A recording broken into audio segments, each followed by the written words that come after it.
మందేస్తావా? వేస్తా తాత, ఎప్పుడన్నా డిస్టర్బ్ అయినప్పుడు. నేను అంతేరా, అందుకే రోజు వేస్తా. ఏమైంది తాత?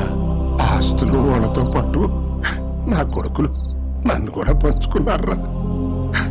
కోసి పంచుకోలేరుగా, అందుకనే నేను 6 నెలలు ఇక్కడ 6 నెలలు అక్కడ ఉంటా.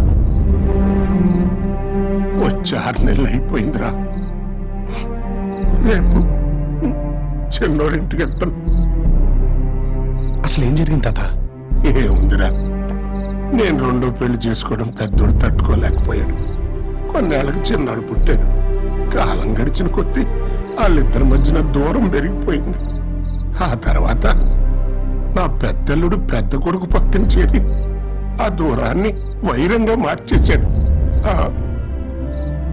చిన్నోడు ఆ ఊళ్ళో, పెద్దోడు ఈ ఊళ్ళో. నేనేమో ఇక్కడి జ్ఞాపకాలు అక్కడ, అక్కడి జ్ఞాపకాలు ఇక్కడ తలుచుకుంటూ ఇదిగో ఇట్ట బతికేస్తున్నాను. ఊరుకో తాత, 6 నెలలేగా, కళ్ళు మూసి తెరిచేలోకి అయిపోతాయి చూడు. నేను అక్కడే కన్ను మూస్తా.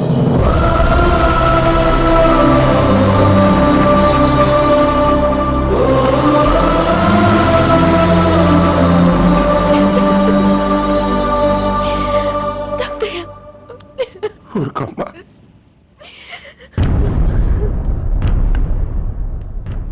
రేయ్, ప్రతిసారి చెప్పే మాటే కదా అనుకోకు. ఒకవేళ నేను అక్కడే పోతే ఈ పంతాలు పట్టింపులు పక్కన పెట్టి తప్పకుండా రా. ఎందుకంటే పెద్ద కొడుకుగా నా తల కొరిగి పెట్టాల్సింది నువ్వేరా.